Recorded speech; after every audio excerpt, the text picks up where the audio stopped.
All right, so here we're going to go over a flexibility breakout that we can use to target extension of the thoracic spine.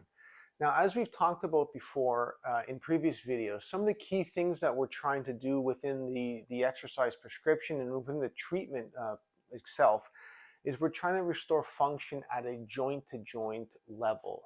And in certain areas, this is a little bit easier when we have single joint systems like knees and hips and elbows and shoulders. With the spine, this creates a challenge. And in this particular case, this is a really good option that we can use to try to target extension of individual joints of the thoracic spine. And just to set this up so we have an understanding of what we're doing and why we're doing it, if we just do a quick review of the spinal anatomy, of course we have the vertebrae that are stacked together anteriorly, but then posteriorly we have our spinous processes extending backwards, and then we have our facet joints that are of course a little bit deeper but adjacent to these spinous processes. And really what we're trying to do is create an extension effect, but we're trying to get that effect at these facet joints themselves and also at the spinal segment in a way that helps to create a fulcrum into extension. And this is what works really well, or why these peanut balls work really well. Because if we look at it from this position, the dip in the peanut ball creates some space. So that spinous process is allowed to kind of sink into that space. And then the convexity of the balls helps to push up. But the push tends to be directed a little bit more specifically to these facet joints themselves. And as we'll demonstrate in a moment, what we're going to do is lie back onto this peanut ball. We're not going to roll up and down. We're not trying to use this to release muscles or trigger points. We're using this to get a force and an opening extension moment on the joints themselves. And what's essentially happening if the ball is on the ground and we're going to rock backwards, as the joints come back, gravity and the force of your body is going to create an extension moment where we're using this ball to create a fulcrum to try to open up the joints and create an extension moment through the joints. And with this, we can stretch and hold this position just like we would with other static stretches. So with that said, let's take a look at how to actually do this.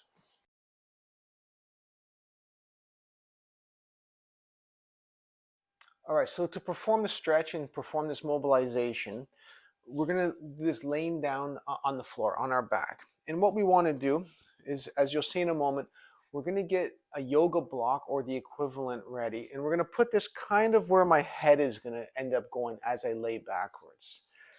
Then I'm simply gonna get in this position and I'm gonna just try to put that ball into that area that I'm trying to target and create the extension at.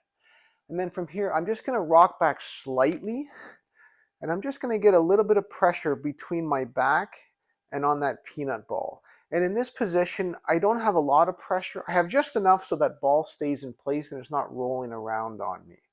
And what I'm gonna do from here is I'm just gonna start to kind of arch back. But what I'm gonna find is that, especially if we have a patient or client that's a lot tighter or stiffer or maybe even sensitive in the lower back, there's a point where this extension moment is going to start to be a little bit uncomfortable. And at that point, it is not going to be very effective. The idea here is we're trying to create an extension moment, but it needs to be able to be such that we can relax into the ball. And that's where this yoga block comes in. I'm just going to kind of go backwards to the point where it's comfortable, but it just starts to feel like there's some pressure. And then from there, I'm going to try to position this yoga block just so it supports my head. And the yoga blocks are nice because they have multiple different dimensions, whether we're using width or height or just a basic thickness. So the idea here is I'm just trying to go down, and in this position, I'm feeling some pressure. That ball is pushing up on my spine, or another way to say that is my spine is kind of arching back over the ball, creating that fulcrum. I feel some pressure, but I do not feel discomfort. My body is not fighting me. I don't feel any pain. I don't feel any tension in the muscles. And from this position, I'm going to simply try to just relax into the ball. A couple deep breaths in and exhale. As I exhale, I'm feeling that tension melt away. I'm feeling my spine and my muscles sink deeper and deeper onto the ball. And what I'm typically going to find is that after 3 or 4 breaths, it starts to be really comfortable, really soft. And then what I can do is try to just arch back a little bit farther. So from here, I can take this block and I can maybe just turn it so it's a little bit lower. And now as my spine sinks back a little bit further, I re-engage that area. I start to feel more tension, more pressure. But again, it's a small increase in that extension, so it still feels comfortable to me. And again, as I'm at this posture, in this position, again, 3 or 4 breaths in, exhale. I'm trying to sink onto that ball a little bit further. And again, after several breaths, what I'm going to find is now I can be much more loose and much more comfortable in this position. And I can kind of repeat this process over time. Now, there's going to be a point where you're only going to get so much out of this. So the goal and the expectation is not to necessarily get all the way flat, at least not in a single session. But the idea is by changing the support of our head, but maintaining that support, it allows us to target the joint, but also sort of select the appropriate level of extension that is tolerable, but yet effective. Now, the other thing to keep in mind is the position of the legs. Now, the position of the legs will also affect how much pressure is going to be on the spine itself. And there's not necessarily a right or wrong way to do this, but playing around or manipulating the position of the legs is another way to vary the pressure onto that spinal segment. So what we may find is that initially, if my legs are up, it's more comfortable. But as that gets looser, I might find, hey, now I can extend the legs, and it just gets my spine a little bit deeper and more firm onto that ball as it kind of presses down a little bit more through my thoracic spine.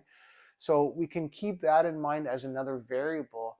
But really, all of these things we're just trying to get our spine bending backwards and fulcruming over that peanut ball, but in a way that we can grade the intensity and the amount of extension to keep it effective and tolerable. Now, just one last thing to keep in mind when we're doing this, we would consider this to be in the same category of a static stretch, because really what we're doing here is we are trying to create a longer timeline or a longer time frame in which that joint is under tension to create a bit of a different or a more focused opening or stretch effect.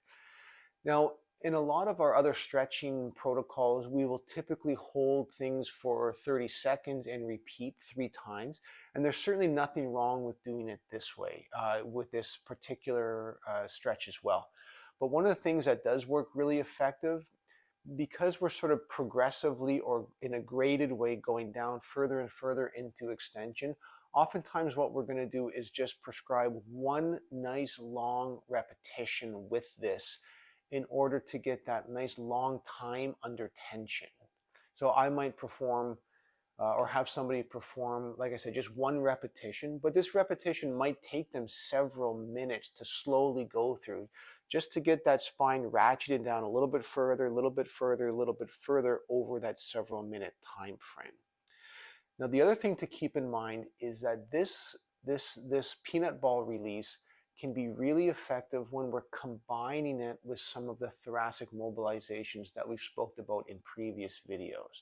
So one of the things that I will often do is have people do this peanut ball release, and then immediately after spending several minutes on this peanut ball, I will have them go into some of their thoracic mobilizations, such as the quadruped thoracic mobilization. Now, why this is really effective is the peanut ball essentially creates some extra mobility through that one specific joint. And then as we go into those mobilizations, it really helps to reinforce or get some active motion through that extra range that we've just created. The other thing is, again, as we've talked about, trying to sort of specifically target individual segments with the spine is something that is difficult, but still very important. And after the client or the patient has spent several minutes on this ball, it also creates sort of a segmental awareness, right? It sort of tunes their nervous system into that location that we're trying to target. And that allows them to continue this more focused motion through that segment when we're moving into these thoracic mobilizations following the peanut ball release.